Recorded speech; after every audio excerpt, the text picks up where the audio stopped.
and courage. Under any circumstances, today's webinar, Reading in the Pandemic, looks at the most important aspect of engaging ourselves in reading activities during this global pandemic situation. I feel very blessed to welcome today's August gathering that includes dignitaries, callers, students, and invitees to today's one-day national webinar on reading in the pandemic organized by Department of English in collaboration with IQSC Sri Adi Chunchanagiri College, Nagamangala. We cannot begin anything auspicious without the blessing of His Holiness Jagat Guru Sri Sri Sri Dr. Bal Ganganatha Swamiji for his omnipresent guidance and inspiration. We are ever grateful to the Divine Spirit. My humble pranamas to His Holiness Jagat Guru Sri Sri Sri Dr. Nirmalanandanatha Swamiji, President of Sri Adi Chunchanagiri Shikshana Trust. My heartful pranamas to you, Swamiji. It gives me great pleasure to welcome Dr. B.K. Lokesha, our beloved principal, whose hard work and constant motivation has helped us to translate today's webinar into a reality. Now, Good afternoon, Nagesh sir. Good afternoon, everybody. Respected chief guests, participants from different states and within state, and even from abroad, media people, dear colleagues and students. Today, we are connected through the online mode for the national webinar on reading in the pandemic organized by the Department of English and IQSC in our college. It is my great pleasure to welcome you all on behalf of the whole team of our college for this webinar.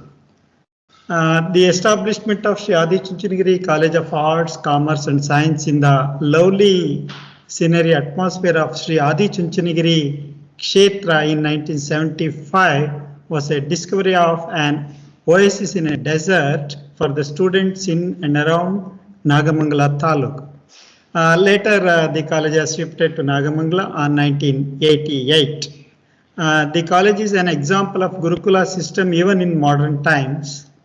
The college was established under the auspices of Sri Adi Chunchanagiri Shikshana Trust, a reputed religious, social and cultural institution in Karnataka state. The then president of Adi Chunchanagiri of the trust, His Holiness Jagat Guru Padma Bhushana Sri Sri Sri Dr. Bal Gangadharanatha Mahaswamiji started the college with the prime intention of providing higher education to the rural student. So this webinar is dedicated to our Mahaswamiji. So I offer my humble pranamas to the divine soul of His Holiness Jagat Guru Padma Bhushana Sri Sri Sri Dr. Bal Gangadharanatha Mahaswamiji. The present 72nd Pontiff of Sri Adi Chunchanagiri Mahasamsthana Mutt and the President of Sri Adi Chunchanagiri Shikshana Trust, His Holiness Jagat Guru Sri Sri Sri Dr. Nirmalanandanatha Mahaswamiji, a great visionary and ocean of knowledge, is giving a new dimension to the institution with a cultural, spiritual touch and a scientific outlook. In this occasion, I offer my humble pranamas to the lotus feet of His Holiness Jagat Guru Sri Sri Sri Dr. Nirmalanandanatha Mahaswamiji. And also, I offer my pranamas to all the saints of Sri Adi Chunchanagiri Mahasamsthana Mutt. Let me to remember the saying, reading a good book is like taking a journey. Reading a good book is like taking a journey. So another one saying is, keep reading. It's one of the most marvelous adventures that anyone can have. So keeping these sayings in mind, reading good books like classics during the pandemic may keep mental support and treatment. Anyhow, it is time to listen a wonderful talk by Dr. Ghana J. Dr. Ghana J is Professor of English and Head of the Department of English and Cultural Studies, Christ University, Bangalore. I propose my hearty welcome to Dr. Ghana J. I am also happy to welcome Dr. Nagesh S. Doganavar, Assistant Professor, Vijaya First State College, Pandupura. When we request Dr. Nagesh over phone to deliver keynote address, he cordially accepted our request and he connected via online to deliver keynote address. So I welcome Dr. Nagesh wholeheartedly. Our Honorable CEO Dr. N.S. Ramegowda sir, former VC of Karnataka State Open University, Mysore, also connected us via online. Dr. N.S. Ramegowda sir started his career as a teacher in a rural college in Kanakapura near Bangalore, and with hard work he rose to the positions of reader, professor and principal. He served the university as member of academic council, member of senate and syndicate. Later he served IGNOU as a regional director at Bangalore and director of IGNOU at New Delhi. His rich experience in the area of open and distance learning made him to take up the responsibility of Vice Chancellor of Karnataka State Open University, Mysore. He established the Karnataka State Open University to international standards. Currently, he is advisor to many open universities as well as several deemed universities and guiding them in establishing educational policies. Dr. N.S. Ramegowda sir is a recipient of many awards from various universities, governments and NGOs. Sir, I welcome you and request you to share your elderly thoughts, sir. We are happy because a number of participants from different states, within states, and even 3 members from abroad also, and they're all joined us in online. So my warm welcome all the participants on behalf of our college. My warm welcome to media people also. Lastly, I welcome my dedicated and beloved teachers, ministerial staffs of our college and my students also. Once again, my warm welcome to one and all. Thank you, Nanda. Now I would like to thank our dynamic principal, visionary Dr. B.K. Lokesha sir for his welcome speech. It gives me an immense pleasure to welcome Dr. Nagesh S. Doganavar, Assistant Professor, Department of English, Vijaya First Grade College, Pandupur, to deliver Ayanapur Taluk, Athani District, Belagavi. He completed MA in English in 2002 from his PhD in 2010 from Karnataka University, Dharwad, and he cleared SLET in 2013 from University of Mysore. Presently, he is working as Assistant Professor in English, Vijaya First Grade College, Pandavapur, for the last 10 years. He has 15 years of teaching experience, 3 years in PG and 12 years in UG. He has published a book by a title, India in the Travel Narratives of V.S. Naipaul, Octavia Paz and Gunter Grass by Atlantic Publishers and Distributors, New Delhi, 2020. He has participated in more than 25 state, national level seminars, conferences, workshops, and he has presented many research papers. A few of them have been published. His areas of interest are post-colonial studies, translation studies, literary theory, cultural studies, and philosophy. Philosophy of science is his latest area of interest.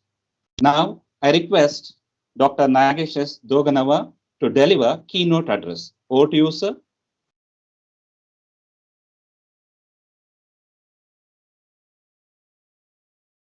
Ellarigu namaskara. Can you hear me? Can you hear me? Sir. Yes, sir. Of course, sir. Yeah. Very good afternoon to everyone. Thank you for your kind words, Professor Sunil. Thank you, sir.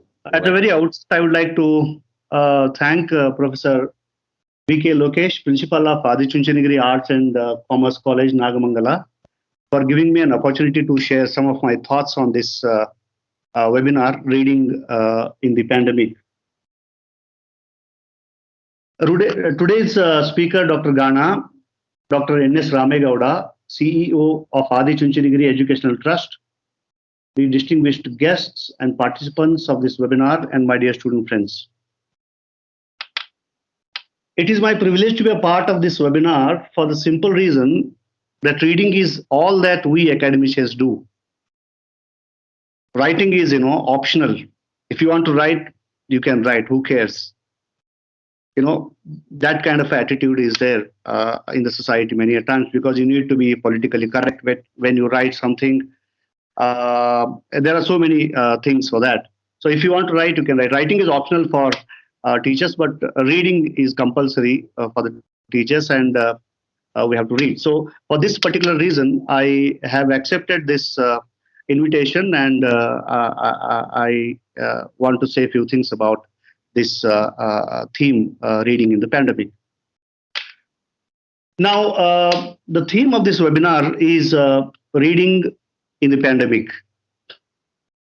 I'm afraid to say, for this moment, at least I want to, I can't just stop imagining for this moment, for example, why this seminar or webinar is not on the subject, say, cooking in the pandemic, or washing clothes in the pandemic.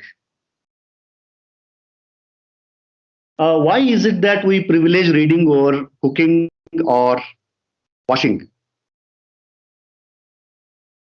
What kind of activity reading is then that has won our hearts over cooking or washing? Now, these questions push us to a further question that we have to ask. Were we not reading before the pandemic? The answer is yes, we did. Simple and straightforward. Then what reading has got to do with the pandemic? Why we take refuge in reading during this pandemic? The answer is because of the pandemic, life, I mean social life, is locked down, and we seek freedom. Now, the term lockdown comes from prison system. When inmates are confined to their cells as punishment for some kind of a riot or some kind of a crime. So therefore, lockdown implies wrongdoings. Now, because of the wrongdoing of somebody in some corner of the globe, the outbreak of pandemic of such a magnitude occurred, and the globalized world, the pride of Homo sapiens, soon altered into a global prison, and the life of every inmate of this prison is locked down. All of a sudden, a flamboyant, vibrant, and carefree life came to a standstill. Every individual under this situation feels a sort of imprisonment. In such situation, our collective consciousness enforces us to seek freedom, and hence we want to go out. But unfortunately, cooking and washing will not take us out. But reading does. In a sense that reading is such an activity that opens up a variety of alternative realities that our mind is capable of comprehending. Lying on a reclining chair, you open a book and you go around the world. Here, reading stands as a metaphor for freedom, and hence the need to deliberate on the theme reading in the pandemic. Now let's try to reflect on this activity of reading, what it involves, and how this has brought us face to face with the disastrous outbreak of pandemic, how we have taken recluse in reading, and in turn, how the very act of reading soothed us to some extent. Now, when we talk about reading, especially in a webinar which is organized by the Department of English, we don't mean just general reading. We mean reading of English literature or literatures written in different languages. And when we talk about literatures, we also talk about different uses of reading literature. Otherwise, why read? So we have a host of concepts or assumptions about the function of literature. I would like to mention some of them, and I want you to reflect on these questions that I'm going to pose right now. The first one is the very popular one, that literature entertains us. Literature entertains us. You know, we have got the critics in Indian tradition. They have tried to theorize what poetry is, the functions of poetry, and the uses of poetry. You know, and they are called as Lakshanikas. And one of the definition or functions of poetry goes like this. I would like to quote it. Shabdartau sahitau vakrakavi vyaparashalini bandhe vyavastitau kavyam tadvid allada karini. Allada, entertainment, pleasure. Literature gives entertainment for us. This is one of the assumptions that we have got in our mind about literature. Now, if literature entertains us, what the people of circus should be doing? I just want you to reflect about this question, and I would like to move to the next one. The second one is literature instructs us. Instructs us. If literature instructs us, then what is the task of, say, for example, Siddheshwara Swamiji? I'm sorry to say this, I'm a great admirer of him though, but I'm not talking about any individual. I'm talking about a person who represents our collective consciousness about all those religious, moral, ethical treatises that are known for instruction.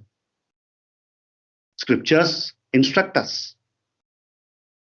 The third one is literature heals. I have an opportunity to participate in some of the webinars conducted during these days, and many scholars opine this, that literature heals. If literature heals, what the doctors and counselors should be doing? The fourth one, the last one that I want to mention here now, literature saves our lives. In a very formal classroom, we talk about literature and we say this to the students, literature saves our lives. Then we don't need a savior. We don't need a savior at all. All that I want to say is that we have to dispel the myths created about and attributed to literature. The function of literature then to move us, a sort of elevate us from this world to another world, where we are able to evaluate human situations, not only with compassion, but also with a better perspective. This is what literature primarily does. Now, in a real life situation, we might call somebody a thief if he or she indulges in some kind of a theft. And we immediately come to a conclusion that he or she should be punished. But if the same situation is rendered into a fictional world, we may not immediately come to this conclusion. Perhaps we could even excuse the character for some kind of a theft. Why? Because we know the past and the future of that character, and we understand that in life, many a times, certain things happen by forces beyond our control. And this compassion also sensitizes us to real life situations. It is for this reason that we sympathize with characters like Macbeth, Lady Macbeth, Othello, Brutus. All of them are murderers, though. Now we can argue that in order to elevate ourselves to a realm of another world and to know the past and future of the characters, we need not read literature. A drama or a cinema does it, isn't it? Definitely it does, but in a very, very limited sense. I would like to remind you of those iconic characters. One from the acclaimed Hindi movie Sholay, and the other from Kannada movie Anta. I hope you remember the punching dialogues of these characters. Many a times these dialogues occur in the movie, and these villains deliver these dialogues. You know, Gabbar Singh saying, "Are o Samba, kitne aadmi the?" And from Anta, you know, this character Kanwar Lal, "Kutte Kanwar Lal bolo." Now we may have guessed what I want to emphasize on. These movies and the likes have been watched by generations of people in the past, in the present, and probably in the future also some people might watch these movies as well. But the characters of Gabbar Singh or Kanwar Lal are the same for all the people who watched it in the past, who will watch it in the future also. The same attire, same style, same dialogues. There's a sort of monotony in the way the characters are presented. But if the same characters are rendered into literature, literary world, there could be as many Gabbar Singhs or Kanwar Lals as there are readers. There could be n number of possibilities for these characters to exist in the mindscape of the people. Now, this is the strength of reading, which not only enriches our appreciation of human situations, but also expands the horizon of our thinking. Now, the outbreak of the pandemic COVID-19, the deadly coronavirus, though new to us, you know, novel corona. Novel is something new. It's also a literary genre. This is new for us, but pandemics have their own history in the human civilization. They are not new to us. And I don't think it is necessary for me to elaborate on this, because we all know that the outbreaks of the pandemic at different periods of human civilization have devastated billions of lives across the globe. Now, this dismal reality of humans is aptly captured in the fictional world. These narratives of great men of letters chronicle the pain, misery, anxiety, uncertainty, and finally the death of millions of lives who were the victims of the pandemic. To name a few fictional narratives that deal with the pandemic, the theme of the pandemic, A Journal of the Plague Year by Daniel Defoe, which was published in 1722. The Plague, very famous one by Albert Camus. Love in the Time of Cholera by Gabriel Garcia Marquez, Oryx and Crake by Margaret Atwood. I can go on giving a list of the novels that are based on the pandemic. And even from the last lockdown till today, many novels have been written on the theme of pandemic. We have got even movies like the one which is very famous, Contagion. And if we engage ourselves in reading these fictional narratives, we witness all the events that we have been experiencing these days. You know, the high drama of politics, inefficiency of bureaucracy, selling goods for the price that is 10 times more than the normal one, scarcity of medicine and beds in the hospitals. And amidst all this, some crooked people ruthlessly making money by exploiting the people who are struck by the hysteria of the pandemic, so on and so forth. All these things we can see in the fictional narratives that are based on the pandemic. Now, when we read these events in the fictional world, we understand that this is the way of the world. The world is what it is. This is one of the very famous beginnings of one of the novels of V.S. Naipaul, Bend in the River. The world is what it is. And when we understand that the world is what it is, we can assure ourselves that pandemics are not uncommon and our misery is not unique. Therefore, there is more to admire than to despise the present situation. This idea helps us to navigate through this difficult time. And surely, there is tomorrow that is full of hope that brings a new brand of life. Thank you. I once again thank you, all the faculty members of the college, for providing me such a wonderful platform to share some of my thoughts on this theme. And I'm quite eager to listen to today's speaker, Dr. Ghana, who is going to take up some of the issues in her speech. Thank you once again. Thank you, sir. A room without books is like a body without a soul. Reading is essential for those who seek to rise above the ordinary. I would like to thank Dr. Nagesh S. Doganava for his keynote address. His words were thought-provoking and also words full of wisdom. Thank you, sir. Thank you for gracing the occasion also. There is more treasure in books than in all the pirates' loot on Treasure Island. Today, a reader, tomorrow, a leader. Today, I feel highly privileged to stand here to introduce to you a very renowned scholar, assistant professor, and head, Department of English and Cultural Studies, Christ deemed to be University, Bannerghatta Road Campus, Bangalore, Ms. Ghana J.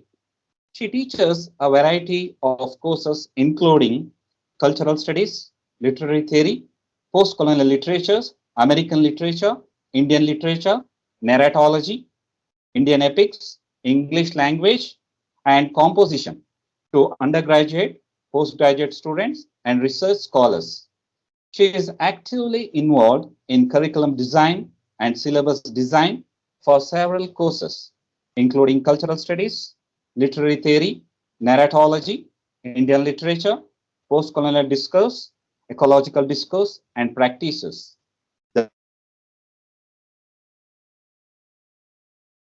BA regular, BA honors in English studies, MA in English and cultural studies, and MPhil in part of the research and guidance and administration.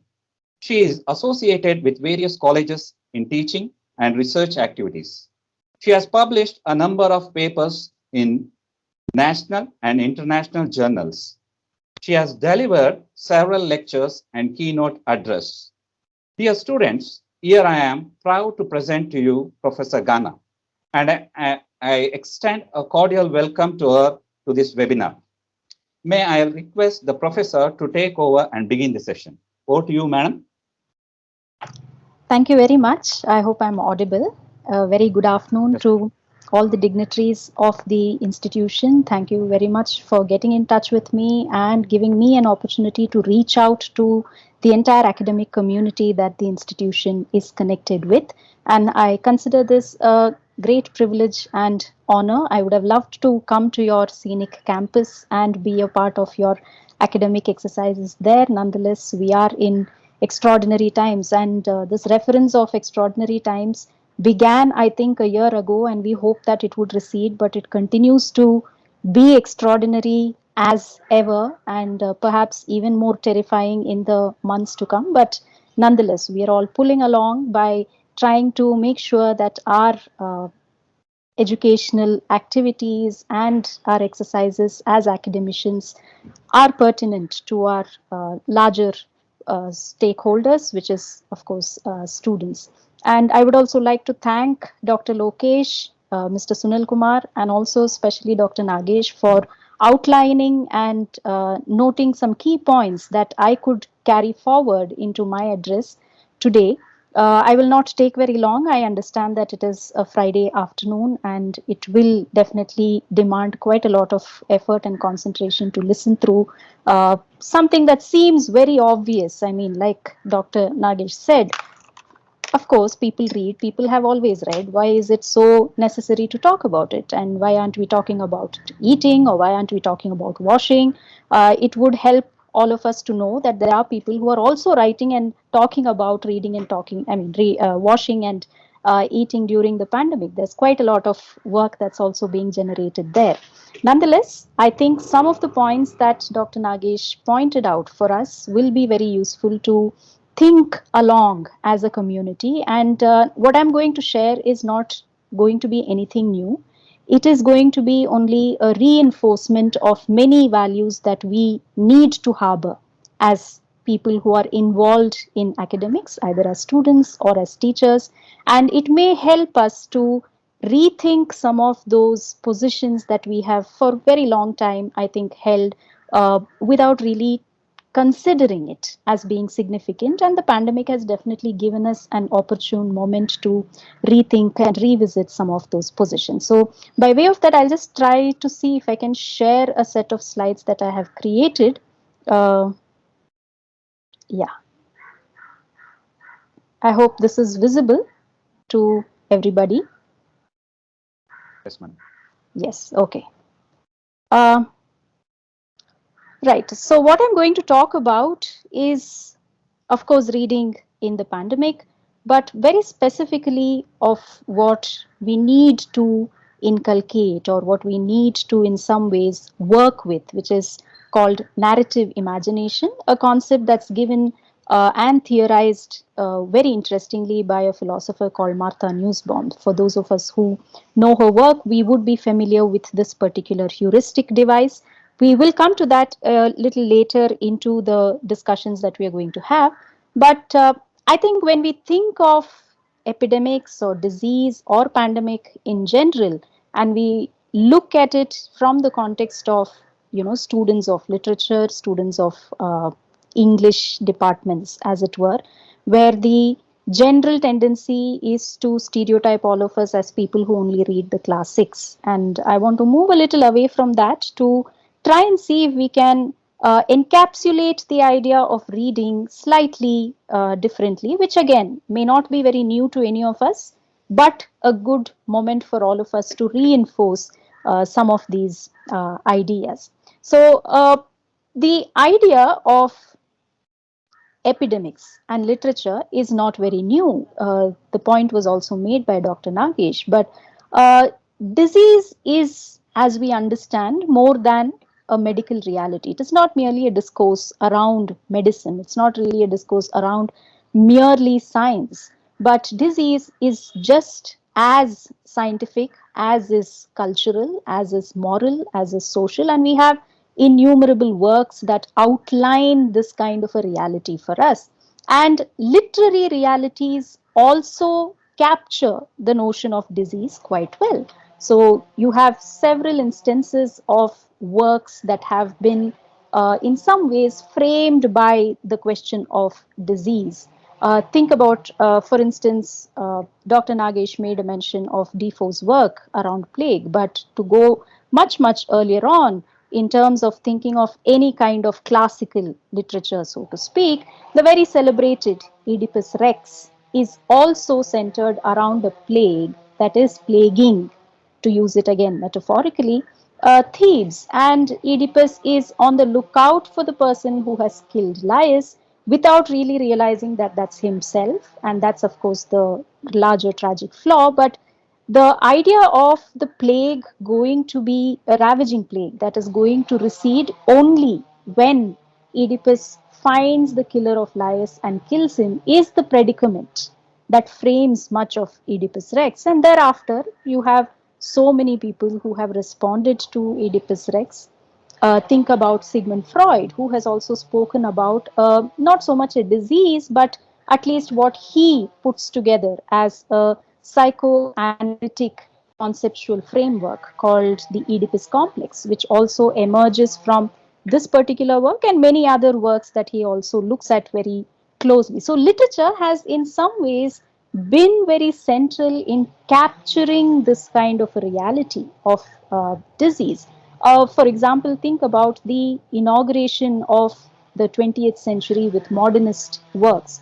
Much of the modernist works also in some ways incorporate certain tangential references to disease, to the urban sense that began to prevail at the beginning of the 20th century, and subsequently the kind of diseases that also came to be, not just in terms of epidemics as we understand today, but also certain moral degenerative diseases. D.H. Lawrence, for instance, a very celebrated modernist writer, who says, I write my disease, meaning to say that writing was as therapeutic as it was also for him a reflection of some of his own diseases. And we know how D.H. Lawrence also comes to be read today. Or another modernist writer is Virginia Woolf, who in a very specific essay called On Being Ill, she thinks about the ill body, the ailing body, akin to a city that is on a strike where nothing really is actually happening, right? Everything is shut down and all kinds of normalcy is completely disrupted. And there is a complete defamiliarization of what actually is happening because you're not normal in that sense. And think about these as metaphors that are so pertinent to the kind of realities that we are inhabiting today. The fact that these become very, very central and very, very crucial for us to understand how our cultural imaginaries have been shaped and in turn how they end up shaping literary works is a very important point. So as students of literature at one level, because we are all part of a larger academic community, or very simply even to read works associated with disease, associated with epidemics, is telling us about a very different kind of a reality that was tangentially, I think, also addressed by Dr. Nagesh. Given that we have enough instances of literary works addressing the question of disease, addressing the question of the ill body, and they are immense in number, there must be something about literature or students of books that we actually read that we do. For instance, the kind of moment that we are all inhabiting right now, you have an entire medical fraternity that is working extremely hard to make sure that this pandemic at some point in time ceases to be. You have very clearly public health officials working extremely hard to make sure that people are not left behind, although that's not really a reality anymore. You also have quite a lot of scientists who are working round the clock to be able to generate a certain kind of a solution. So when it comes to all of these scientific discourses, there inevitably is this sense of feeling that they are doing something productive, that there is a tangible sort of a movement.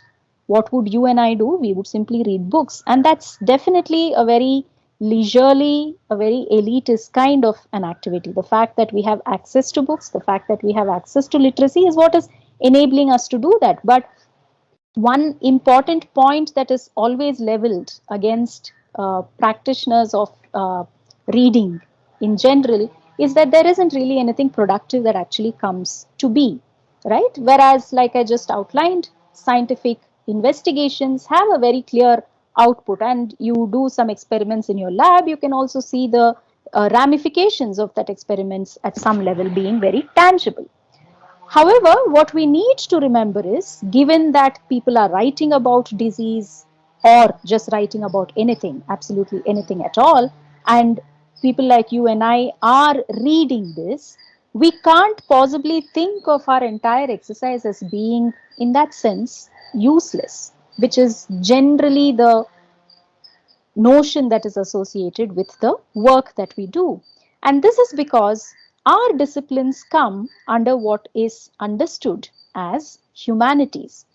And the fundamental job that we do within the humanities is reflect on the human question. And that's something that we need to remember at all times. There may not be a utilitarian lab-based result because of an experiment that we conduct, but we have enough number of sites of investigation, like books, that present to us problems that are human, problems that are at times suprahuman, problems that are even post-human as we understand today, right? And in our own classrooms, in our own activities of reading and writing, we are always driven by the need to read, to understand, and fundamentally, our entire exercise then is to think and reflect about this human question. So, what is it that we do when we actually read? We read text, that's a very obvious sort of a response. But if we look at it a little more closer, we read texts about human lives. To go back to what Dr. Nagesh also mentioned, you are reading about things that will lead you to become more sensitive, that will lead you to become more compassionate. So, to dismiss reading as something that is not producing anything that is utilitarian is in a way a misplaced sort of an interpretation. And in this particular instance, when we think a little more about what is it that we read, we are reading texts. And what are these texts about? They are actually about other human lives. Humanities then is leading us to an interpretation of stories, yes, but these are stories about humans. All right, don't take it to be very reductive. Aren't there stories about non-humans? Yes, but that's also located in a very clearly demarcated activity of reading that's happening within a particular human world, right? So that's for another day, reserved for another debate altogether. But overarchingly, what I want everybody to understand then is that in our activity of reading, we are actually reading other human lives, we are interpreting other stories, and we are interpreting human stories necessarily, which leads us to locate our positions a little more strongly within the disciplinary contours of what is called humanities, where the single object of inquiry is to inquire about the human question, thereby telling us that when it comes to specifically questions of disease, there is a certain kind of a literary reality that we need to pay attention to, which is what all kinds of reading is actually going to train us. So, given this sort of a move towards reading texts which are about human lives, which tell us about interpreting other human stories, where does it all lead us to, and why is it so important to read during the pandemic? At this point, let me just flag a word of caution. When I mean read from now onwards, I do not mean to look at reading merely as an isolated activity of a book in hand and we read certain things. But I want to move from the very privileged notion of reading with a book in hand, sitting on a couch. That was the image that was, also conjured by Dr. Nagesh, to one that is a lot more critical, a lot more sensitive, and a lot more pertinent in the times that we are in now. So, what does reading then entail would be something that I will discuss a little further on from here. Now, when we think about the kind of moment that we are in, it's very important that we also get our learners must be the student community at large at the outset, but also many of us ourselves make very informed interpretations about what constitutes the human question.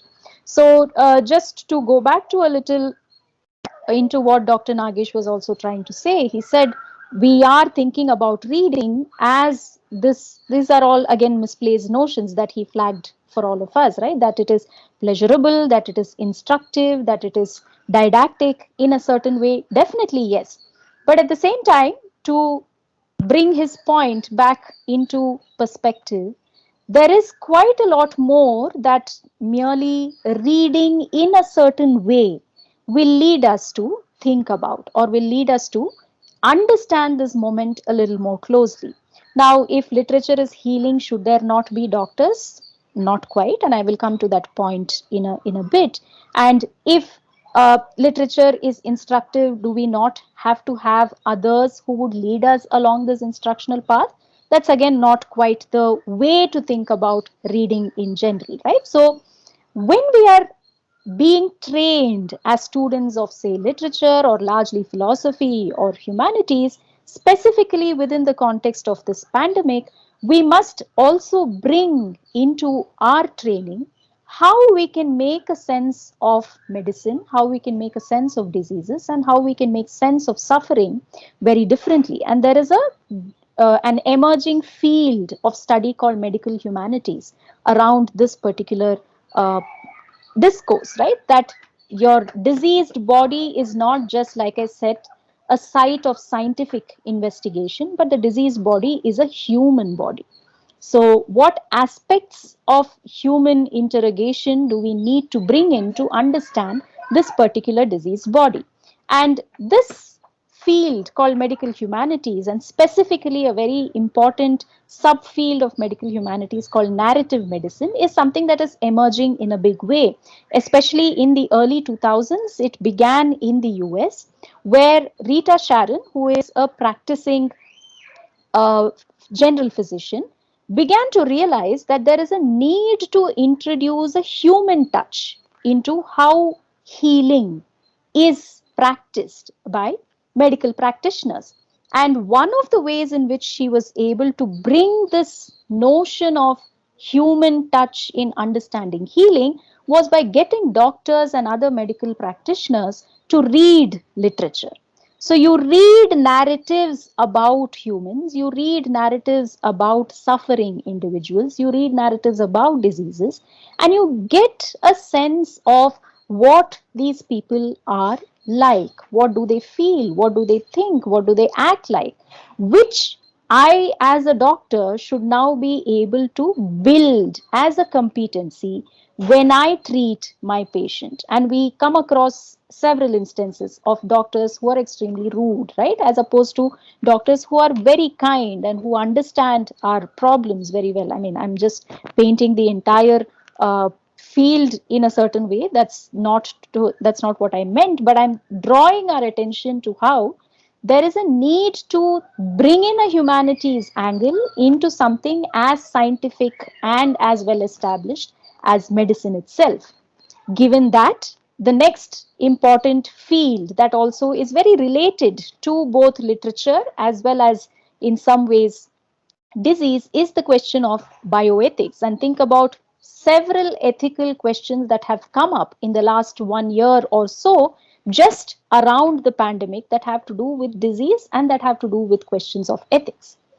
The next important, and this is not an exhaustive list, I've just put down a few ideas here, the question of reading numbers, right? This, from the very beginning of the outbreak, how do we understand COVID deaths? As latest as 2 days ago, we have now a new regulation that tells us what kind of deaths can be constituted or understood as COVID deaths. We've seen enough number of instances of underrated deaths. There are no reports that have also gone in about several deaths in several parts of the country, not just in our country, but this also happened in the initial stages across the world. And there was quite a lot of media attention that was thrown into these, right? And think about the outbreak, for instance, of COVID in our own country. And when we think about COVID death, there were several migrants who also had to unfortunately lose their lives. And you don't treat their death as COVID related, right? You just treat their death as something that is tangential to the entire pandemic as such. Where will you get, or where will you derive that sensitization to see this as not merely numbers, but as individuals who have lost their lives? And it is here that you need to read numbers in a certain way.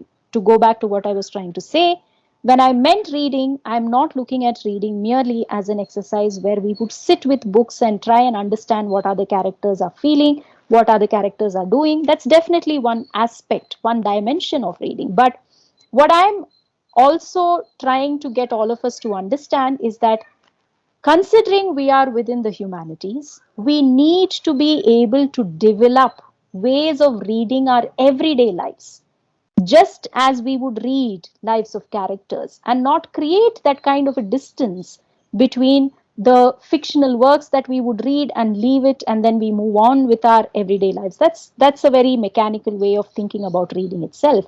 Instead, the nuance that we bring to reading a fictional work should also be the nuance that we would bring to reading our everyday life, right? Think about questions of biopower, a very significant, crucial concept. And if you look at this as a conceptual frame to read several works, you will see that it brings up very, very interesting kind of readings for us. So biopower is essentially a collection of ideas or a collection of thoughts and activities that were put together by people like Foucault, Agamben, and Butler, and others. And in this sort of climate, it's very important for us to also negotiate questions of biopower, which will tell us about the kind of power that is also associated with the body as such. Just as a tangential reference, think about U.R. Ananthamurthy's Samskara, where the entire novel is essentially about biopower, a community that now has the power to decide who is considered to be a dead member of that community, right? So that sort of an understanding also emerges for us when we begin to look at reading as moving literally away from a book in our hands to something far more engaging.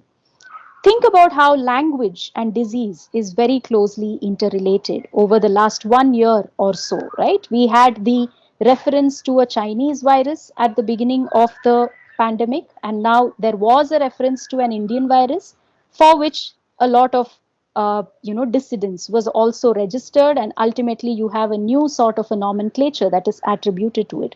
Why is it that we need to become a little more sensitive to the world that we are now inhabiting, the kind of language that we use in this particular instance, especially to talk about disease as such? And of course, largely, we are all students of literature while also students of literary and cultural theory. And this will help us to develop a more critical outlook towards how we think about reading in general, right? So within this sort of a humanities realm, especially when we are in the event of the pandemic, theory, I think, comes as a very good, handy tool, if I may use the term, to think about our own world. And interestingly, the word theory itself comes from theoria, which is in some ways loosely translates to inaction, or, think about contemplation. So Aristotle actually has two different ways in which he looks at leisure. One is where you relax, that is, you take a break from something, hoping that you will go back to it. The second is the kind that he spoke about, which is theoria, that is, inaction for contemplation. Now, what does he mean by that? He essentially means that philosophers, to a great extent, involve in contemplation. And this contemplation is not, in that sense, a non-utilitarian activity, but it is a calling. It's almost like a vocation. So philosophers who have contributed some of the most significant points to understanding human life have contributed to what we today understand as theory, which, quite interestingly, Aristotle termed as inaction. That is, you're not doing anything other than contemplating for the sake of it, right?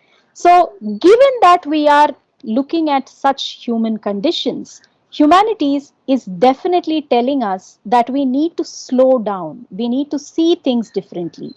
More significantly, when we say read, we should be able to read things that are not there. Just go back to the points that I made here, right? Reading numbers or reading power in human bodies, reading language and disease in a certain way, reading the kind of social contracts that we have come to generate at this point of time in a certain way. Therefore, this kind of a contemplation is what reading will lead us to see things that are not there, to hear things that are not heard, to look for sound in things that smell. These are all very, very interesting things that only reading as an activity can lead us to. And when we often encounter this instance of our reading being largely useless, it's very important for us to also tell ourselves that we are in the process of reading all the time, and that this is a contemplation of the human subject. This is a contemplation of generating knowledge about the human subject, because that's what we are all here for. And ultimately, this is what will lead us to see how we can survive together as a society. So, the pandemic has served as a very interesting instance of a distraction that will put us into an inaction. By that, I don't mean being lackadaisical, but I mean to think a little more about what we read and how we read and where we read and when we read. And that's what will help us to come together in terms of generating a cultural imagination for all of us to survive this together. So, what then should we do or think about in terms of reading? Reading should not be limited to mere interpretation of text, that, I take up a book, I read it, I understand what the character says, I understand what the plot says, I understand what the narrative structure is, and then, of course, we all within academics are propelled to do a lot of things, including publish. But that's what is expected of us. That's what we should do. But I think at the end of the day, if we make our interpretation count, that will bring about a very significant change in the manner in which we approach reading. So, reading simply because we need to make a change about our understanding of human life. We need to become sharper about the human condition. We need to involve ourselves in a contemplation that is of a higher calling every day, not just within our classroom, not just when we are asked to read a novel as a part of a course, but to read humans and their lives on an everyday basis. Think about how we can derive a certain sense of shared knowledge.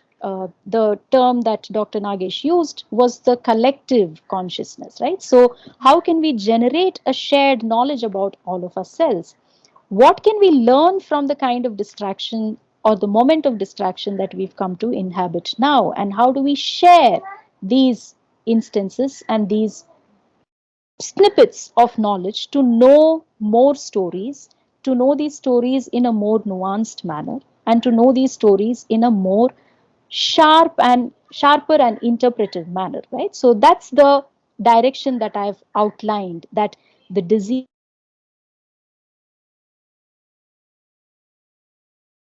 I will just quickly summarize this because I kept going on thinking that I made those points, but nonetheless. So, what I was trying to say prior to this is the idea that when we read, we need to be able to bring in a completely different kind of a sense to reading that is not merely limited to looking at reading a book, but reading the world in a more informed manner. And to this effect, I was trying to say that people grounded in the humanities have a certain notion of, the notion of theory built into our understanding and our approach to a lot of these questions.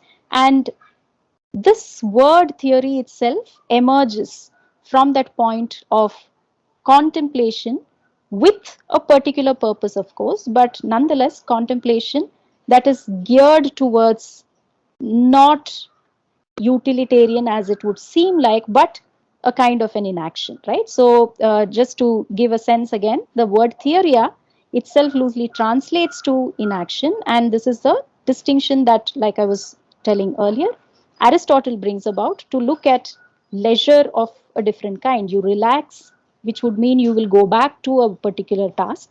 But if you're contemplating, that's your task, and that's a task of inaction, and that's what all philosophers have done. And this kind of a contemplation should not be seen as something that is privileged, but something that is rooted in our everyday. And that's what humanities trains us to do. That's what reading trains us to do. So when we think about working within the context of the humanities, it should definitely tell us that we should slow down to see things differently, because what we read may not be what it actually seems like. To again bring back the example that Dr. Nagesh said, you may read about people who have killed many others within the fictional world, but we know it is not quite just that. We know that we need to slow down, we need to see things differently here. Maybe we need to hear things that are not said, we need to look for things that are not shown, and this sort of a reading can only come when we build that critical acumen to be able to understand the world together. And that's what will lead us to think about the world also as surviving very, very differently.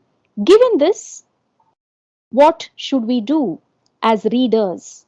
We should not limit our reading, as I have been reiterating, to merely looking at books and interpreting them, and of course, making all of those related things that come along with it, like generating papers. But very simply, we need to make our interpretation count. And how do we do that?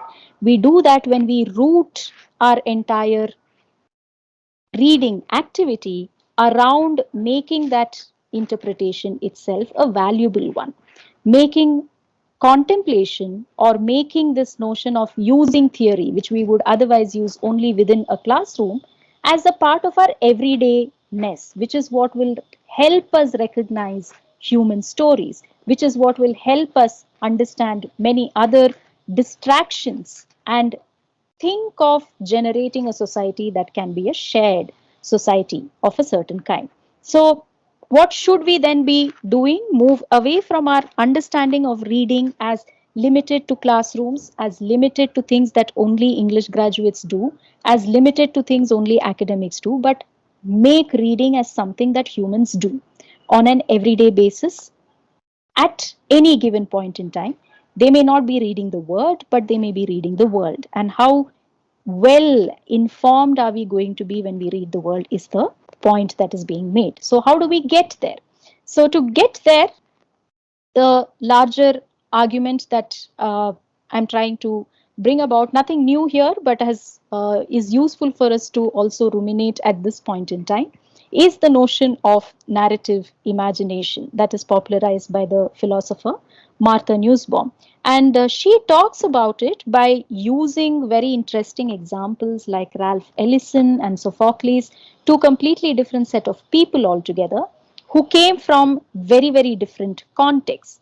So she says that reading literature will help you identify instances of social hierarchization, instances where justice does not prevail, instances where things are rendered invisible.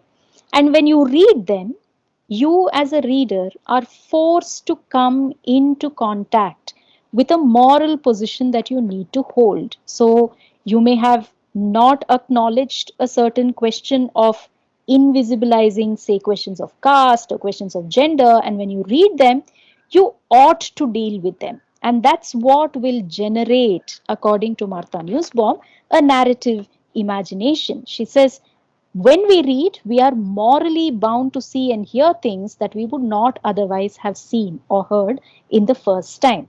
And this leap of becoming a person, right? You're reading a story, the story is about human lives. Perhaps the story is also one of suffering. You are reading now a story of a human suffering.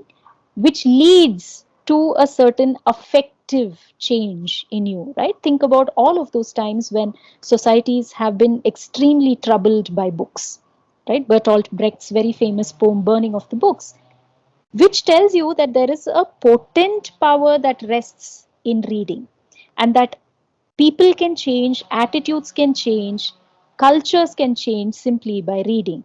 And when you begin to read morally relevant works that draw our attention to injustice, that draw our attention to questions of hierarchy, it becomes all the more important for us to try and think of a way of making reading a part of our everyday lives. And that's what Martha Nussbaum is drawing our attention to. In which case, we as a community of readers, we as a community of reading, people who are generating certain protocols of reading, will be necessarily the first people to dismantle certain established notions about readers, about reading, about questions of, like I said, hierarchy or injustice or whatever it is, and expand, as it were, our narrative imaginations that will encompass people who come from, say, extremely troubled societies, people who come from extremely difficult positions, and what more than a pandemic to be able to, I mean, quite unfortunately, but realize the potential loss of life, right? Which has in some ways come up in huge dimensions over the last 3 or 4 months, especially in our country, but has been happening around the world in huge numbers any which way. So when we begin to become a little more attuned to the human question, to human suffering, to human engagements in our everyday life, we would also be able to expand the ways in which we understand the entire world here. In this sort of a context, what kind of a reader should we be? What kind of moral agency can the reader bring? These are again questions that Martha Nussbaum herself asks.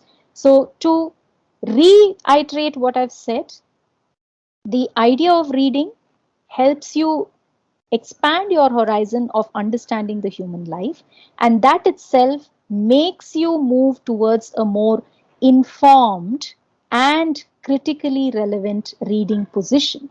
So to look at reading as at one level utilitarian because it teaches us, it instructs us is one thing, but to think about it as generating a narrative imagination is quite another. This Martha Nussbaum in some ways adds by saying a democratic citizenship and a fraternal equality of all is drawn precisely by the simple act of reading. This could be literally reading literature, but at another level, it could also be reading the world, just like how we would read the word, right? And some important thinkers who have contributed to this idea a little further on from Martha Nussbaum include Elaine Scarry, Anthony Appiah. All of them have spoken about the necessity to inculcate a certain kind of reading exercise that will accommodate a larger sort of a reading public into our imagination, right? So look for text, look for the beauty of text, but also look for how you can hold up your attention to what is happening around the world as well, because that alone will lead you to recognizing the fact that suffering is shared, that it is not a unique kind of an experience only to one person, but that it can happen to me, and that more importantly, it is happening to somebody like me. And that recognition can only happen when we begin to see that our lives are multiple, that just like the characters and the multiple lives that the characters end up living because of the multiple interpretations that we are able to bring to our reading, we can at some point in time also begin to argue that perhaps this will make us a better person too, right? Very moralizing in terms of what it tries to say, but what Martha Nussbaum is essentially drawing then our attention to is the fact that reading is what will generate a narrative imagination, And this narrative imagination is what will make us into pertinent human beings. And that reading, as I am trying to also argue, needn't necessarily be thought about as limited to an activity of book reading, but simply make that into a part of our everyday life. And we look at people just like how we would look at text, because the text talks about human stories, and I'm also looking at another human to try and understand the stories that they're also trying to say. So, on that note, I will stop here because I think I've exceeded the time that was also allotted to me. I apologize for the technical glitch that also came about in the interim, but thank you very much. And now I'm open to any comments or questions or furthering many of these conversations that anybody would necessarily have. Thank you so much, madam. To learn to read is to light a fire. Every syllable that is spelled out is a spark. It was just an illuminating, enriching, engaging, and comprehensive lecture. We were mesmerized by your wonderful talk. Now, can we take questionnaires, madam? Now, can we take questionnaires, madam? Gana, madam? Yes, we can. ಮಾತನಾಡ್ತಾರೆ. We have with us Dr. N.S. Ramegoda, CEO of Sri Adi Chunchandgiri Shikshana Trust, former Vice Chancellor of KSOU. Now I request our chief guest to today's webinar to address the August gathering. Over to you, sir. Thank you very much, Mr. Lokesh. We are thankful to both the speakers, Dr. Nagesh and Dr. Gana, for their scholarly presentation. But my question is, how pertinent it was for our requirement? If I raise this question, I would put the principal and the teacher of English at the college into question. Did they tell the speakers what we are looking for? Because as I said in the beginning, the presentation was relatively scholarly, but it is not pertinent to our requirement, I said. They should not take it negatively when I said it is not pertinent. When we did not ask them what we are looking for, then we are at fault in not telling them. Otherwise, the subject is good reading. It is not just the importance of reading, but it is, joined with another word, reading in pandemic. Reading in pandemic. So as an administrator of an institution, what I was looking for from the point of view of the students of English literature and also the teachers who have been teaching English in our colleges, during pandemic, initially classes were held offline.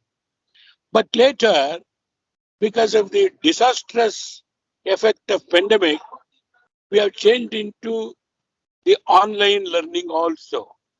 And ultimately, UGC also came into picture, which said 40% of teaching the syllabus in these colleges can be online, and the rest, whenever we get the opportunity, could be offline. So what we were looking for during pandemic, keeping the interest of the teachers and the students in mind,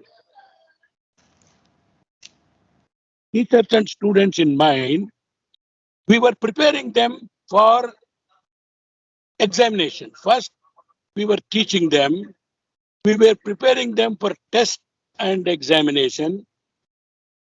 During pandemic, how effectively this process could have been done, because they themselves are being an English teachers in their respective institution, how effectively the coverage of syllabus, the teaching, learning, preparation for examination, test and examination could have been done effectively during pandemic. This was our requirement according to my thinking. Maybe I did not tell our principal what I am looking for. So in that context, reading alone as if I were to quote one of the speaker, Mr. Nagesh, who said, some individual is interested in reading. He's not interested in writing. All right, let him enjoy reading only. We need not insist that he must write also. So according to his perception, he started speaking about reading and writing. Then when Madam started speaking about the importance of reading, she said, when we read something, we must also put a question how productive it is. When I say productive, it's a question of understanding it. The question of understanding it. In fact, the present method of teaching has undergone a lot of changes. The conventional teaching no more holds good. There are what are called learning outcomes. Learning outcomes. When we teach English or any other subject in the college, are we looking for the learning outcomes on the part of the teacher? What are the learning outcomes as I have understood? To know something about the subject matter. Then the second one is to understand about it. And the third one is to explain about it. And the fourth one is to demonstrate it. These are supposed to be the learning outcome in a teaching of any optional or languages. So if this were to happen during pandemic, what are the steps to be taken? Pandemic is no doubt disastrous. At the same time, it has also provided some kind of an opportunity. It has given us freedom. One of the speakers felt we have now been confined to home. I would look at it not only confined to home, but we are also better freedom than what we were not having earlier. So at home, when you attend for your classes online, the rest of the time, what are you doing at home? So reading alone doesn't help. Reading along with writing. In fact, as students and also as teachers, we believe in understanding things better when we start writing also. In fact, we have seen our Maha Swamiji many a times when somebody making a presentation, he takes a notebook and start noting down a few things. And noting down a few things relating to reading and noting down, then a kind of memorizing also comes into action. Then we start answering questions in test and examination. So therefore, I do not want to expand my thinking anymore, only to say that the presentation of these two speakers were no doubt of a very scholarly nature, but when it comes to what we are looking for, probably we did not tell them that we are looking for how best the present pandemic period we could have made best use of reading, writing, memorizing, and answering the questions. So this is in general. Of course, when the speakers are also looking for questions from other, I also look for any questions to be asked about my thinking. I am ready to answer the way in which I have thought of it.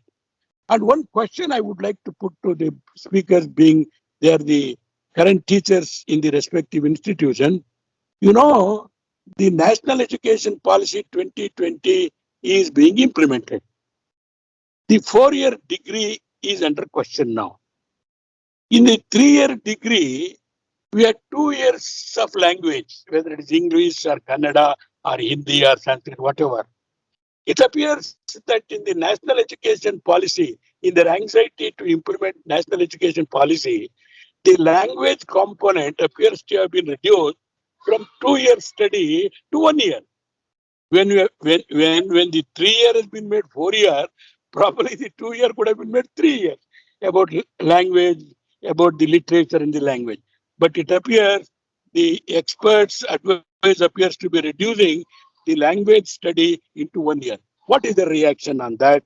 and what suggestion they would like to give to the government, of course, doesn't matter, through the institution, whether that kind of thinking is it correct or what improvement can be done on putting more time on languages also, both in terms of understanding the literature and also the language.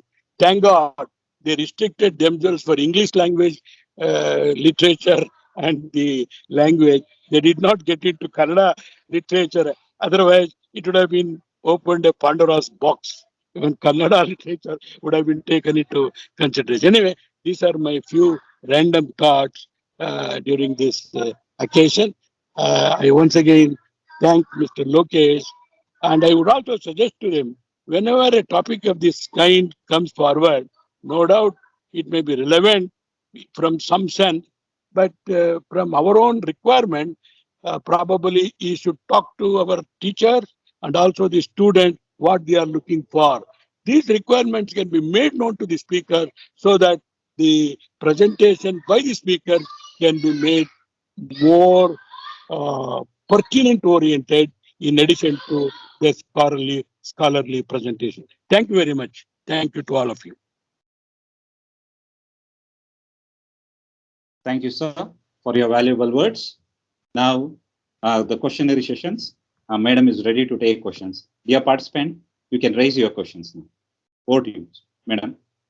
Yeah, I think they can ask the questions on chat or however, but I would quickly like to respond to Dr. Ramegowda as well, especially in the context of how he was trying to frame the pertinence of, a talk of this kind.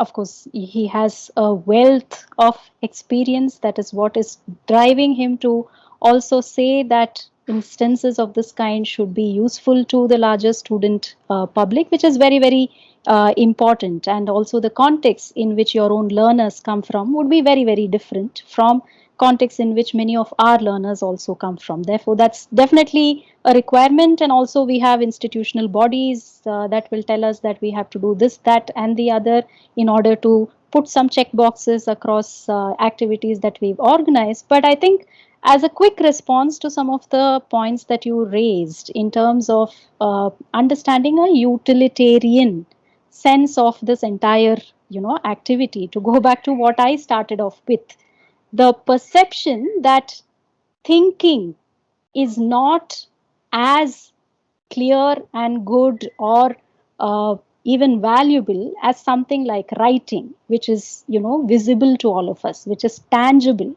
to all of us, is a result also of how we have come to frame this discipline, that English, specifically English literature, must have a certain kind of a value where our students will be able to speak good English, they will be able to write in good English.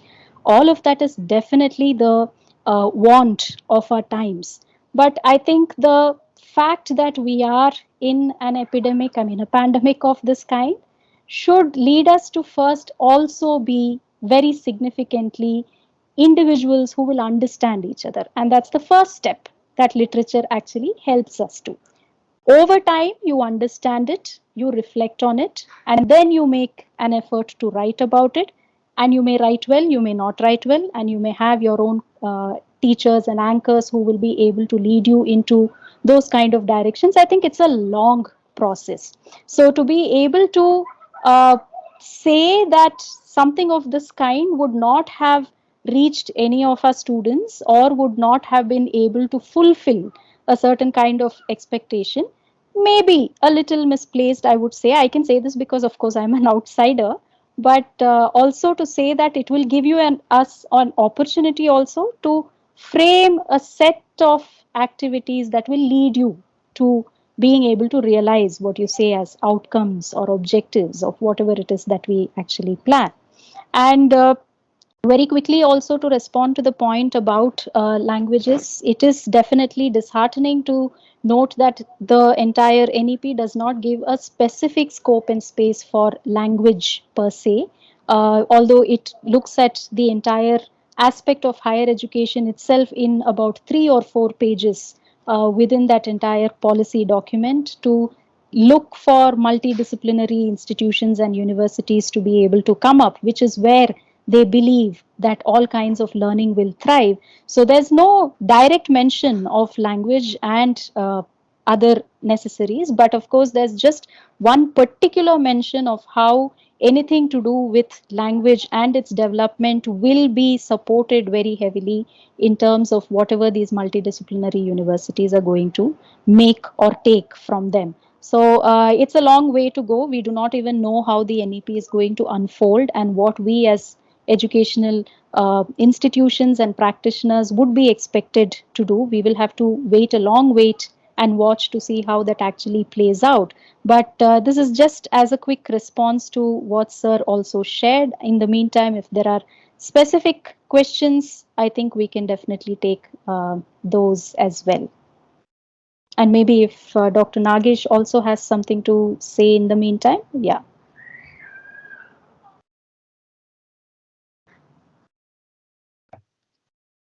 Yeah, I certainly agree with what you have said. I mean, we have to,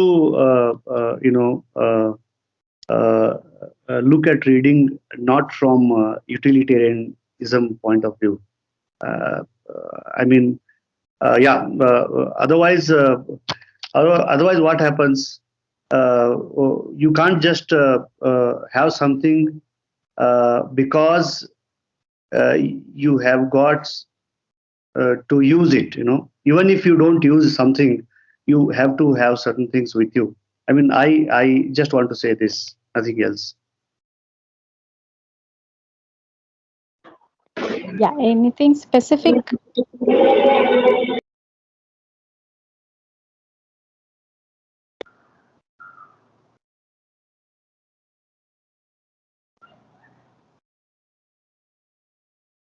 Yes, the participant can feel free to ask questions to Ghana Madam.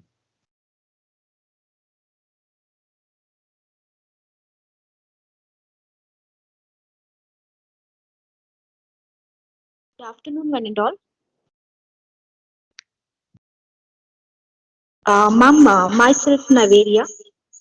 I'm faculty in Shri Adichunchanagiri College of Arts, Commerce and Science, Nagamangala from the Department of MCOM.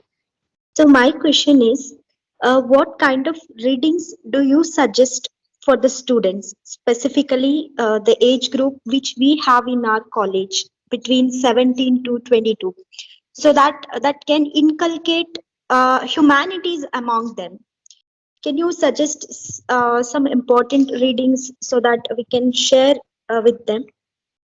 Okay, I think reading anything is going to obviously be useful, and if we were to sit down to make that list is going to be very exhaustive, and to also expect students to read these kind of books as opposed to others is again a very misplaced sense in which we should think about what sort of books do we read.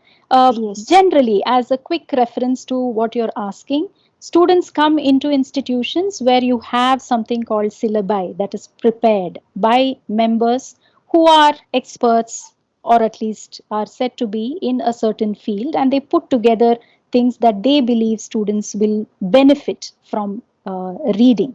And these would be definitely initial things that all students should take up, not simply to score marks, not simply approach these books as ways of either getting marks or fear of losing marks. I mean, to go back to the language question again, we have a lot of students who also choose languages that will help them get marks, right? But if we are teaching language as a way of getting students to understand questions of culture, questions of humanity, questions of philosophy, then marks should not be on their minds, right? It's also a problem with the way in which we have created a system that revolves around marks. But to make it very simple and short, students should take up the readings that they have as a part of their syllabus very seriously.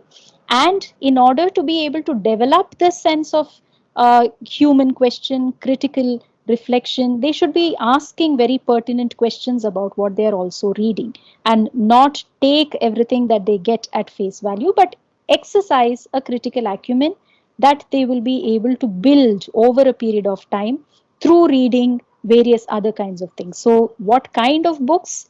I think that would require years and years of discussion to decide what is a good book and what is not, what is good literature and what is not. But essentially, I think to begin with, as a simple response to the question that you asked, they can begin to take up reading seriously, whatever is provided to them within their own syllabi as a starter. But at the same time, while they are doing that, also try to raise questions about what they are also reading. So that would be my quick response to the query that's raised. Thank Mr. you, ma'am. Lokesh, I have something to add to this question as an answer. The madam has rightly said the student could refer to the books prescribed for the syllabus. That is one thing. At the end of each book, I remember there is what is called bibliography.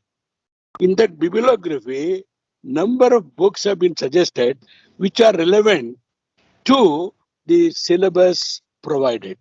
I think that could be an additional answer to the question raised by one of our faculty member, that the student can be advised to take books if they have enough time from the bibliography and read them as useful books. Okay. So there Hello, is madam. nothing but supplementary Hello, reading. madam. Hello, madam. Madam, it is Yashoda, madam. Assistant Hello, Professor of English, GFGC Bannoru. Madam, in this pandemic, I hope the percentage of reading has come down, no, madam, because many, including staff, they prefer to watch videos rather than reading. I hope so. The percentage of watching videos has increased. I hope so, madam. What is your opinion, madam? Okay. Now the reading has come down. I hope so. Okay, I can't reflect very quickly in terms of a statistics to see if people have actually reduced their reading or not.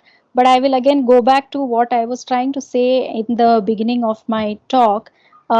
Reading should not end up being looked at merely as book reading alone, because some very significant thoughts about our world are also emerging from other kinds of realms, including cinema. So it's not very simple for us to dismiss cinema or, for example, various other kinds of things that are also coming up as modes of reading the world.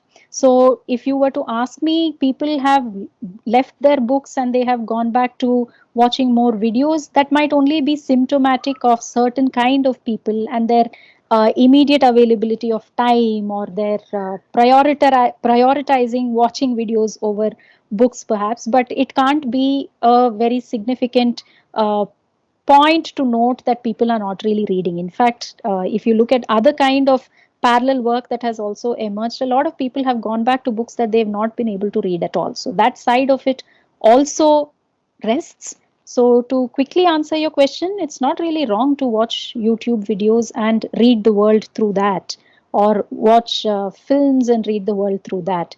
But has that reduced the number of books that a person would have generally read? It's a very difficult, I think, claim to make without really going into the larger nuances of what it means to read a book during this period. ನಮಸ್ತೆ madam, ನಾನು Yes. Ganesh ಅಂತ, assistant professor government first grade college Gundlupet. Madam, ಈಗ ಹೊಸ ಶಿಕ್ಷಣ ನೀತಿ ಪ್ರಕಾರ ಮತ್ತೆ CBS ಅಲ್ಲಿ ಲ್ಯಾಂಗ್ವೇಜ್ ಅನ್ನ ಕಮ್ಮಿ ಮಾಡಬೇಕು ಡಿಗ್ರಿ ಕಾಲೇಜ್ಗಳಿಗೆ. ಅದು 4th ಸೆಮಿಸ್ಟರ್ ಇರಬಾರ್ದು, ಬರೀ ಒಂದ್ ಸೆಮಿಸ್ಟರ್ ಮಾತ್ರ ಇರಬೇಕು ಅಂತ ಇದ್ದಾರೆ. ಹಾಗಾಗಿ ಲ್ಯಾಂಗ್ವೇಜ್ ಮಾನವೀಯತೆಯನ್ನ ಕಲಿಸ್ಕೊಡುತ್ತೆ, ಸಾಹಿತ್ಯ ಮನುಷ್ಯತ್ವವನ್ನು ಕಲಿಸ್ಕೊಡುತ್ತೆ. ಆದ್ರೆ ಈ ಪದವಿ ತರಗತಿಗಳು BA, BSc, BCom ಅಥವಾ ಬೇರೆ ಯಾವ್ದೇ ಆಗ್ಬೋದು, ಅಲ್ಲಿ ಲ್ಯಾಂಗ್ವೇಜ್ ಅನ್ನ ಆದಷ್ಟು ಕಡಿಮೆ ಮಾಡ್ಬೇಕು ಅಂತ ಹೇಳ್ಬಿಟ್ಟು ಹೊಸ ಶಿಕ್ಷಣ ನೀತಿ ಪ್ರಕಾರ ಬರೀ ಒಂದ್ ಸೆಮ್ ಮಾತ್ರ ಅಂತ ಹೇಳ್ತಾ ಇದಾರೆ. ಹಾಗಾಗಿ ಈ ಸಂದರ್ಭದಲ್ಲಿ ನಿಮ್ಮ ಅಭಿಪ್ರಾಯ ಏನು ಮೇಡಮ್? ಸೊ ನಾ ಹೇಳ್ದ ಹಾಗೇನೆ, ನಾವು ಈಗ ಲ್ಯಾಂಗ್ವೇಜಸ್ ನ ಕಡಿಮೆ ಮಾಡೋದು ಅನ್ನೋದು it hasn't really come through as a directive. In fact, directives ella barovaga we will have a clearer sense of how we will go about our higher education. But as academics, if at all we find that there is a space where a void is created for language, it is definitely a cause of grave concern. By language, I don't mean English at all here, but I mean our own language, linguistic, competencies that we need to build in our own students, and that cannot be compromised with anything for that matter. So there will be a time, I'm sure, when institutions would be given that opportunity to put down their views about language instruction. What is it that they want to think about? What kind of recommendations do they want to make? At that point in time, we should be able to give a very strong opinion about the inclusion of language.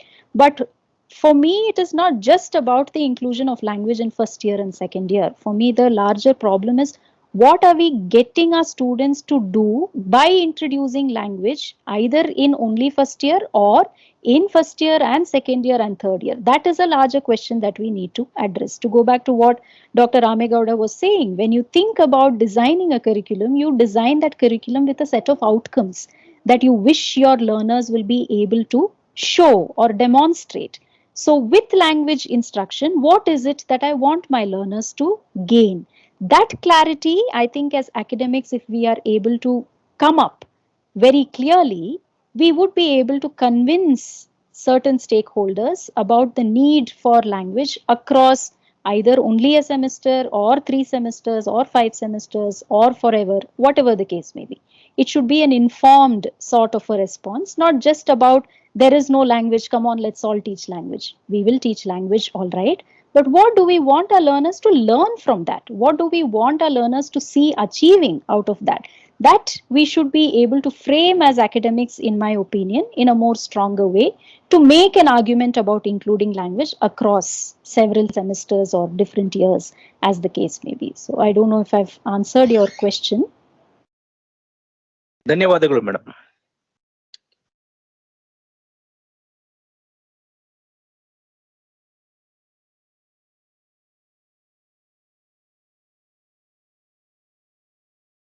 Thank you so much, madam, for sharing your experience.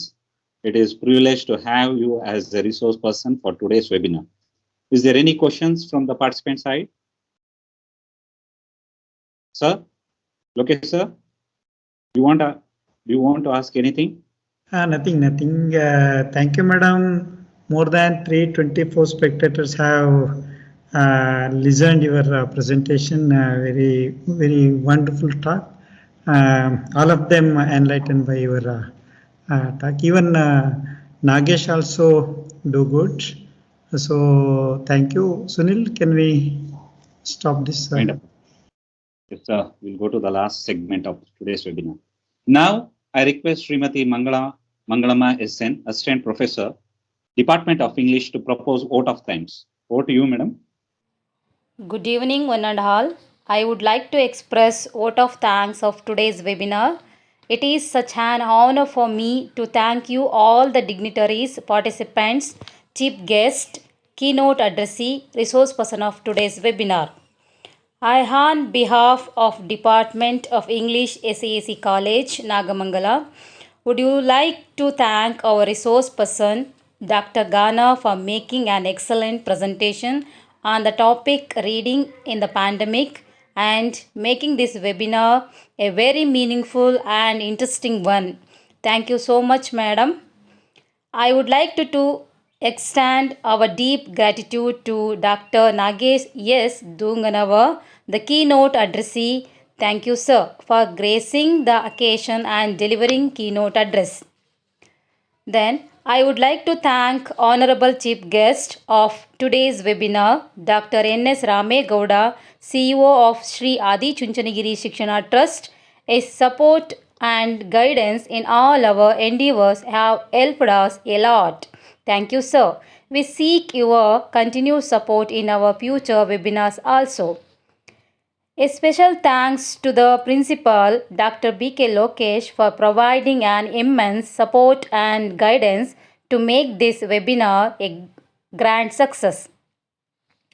And I extend my gratitude to Sunil Kumar MP, HOD of English Department, in organizing the webinar. Thank you, sir. I must thank Dr. Manjunath, HOD of Kannada Department, for his technical assistance in this webinar. I would like to thank all the participants, faculty members of SAAC College, non-teaching and students for their support and active participation in this webinar. Thank you, one and all.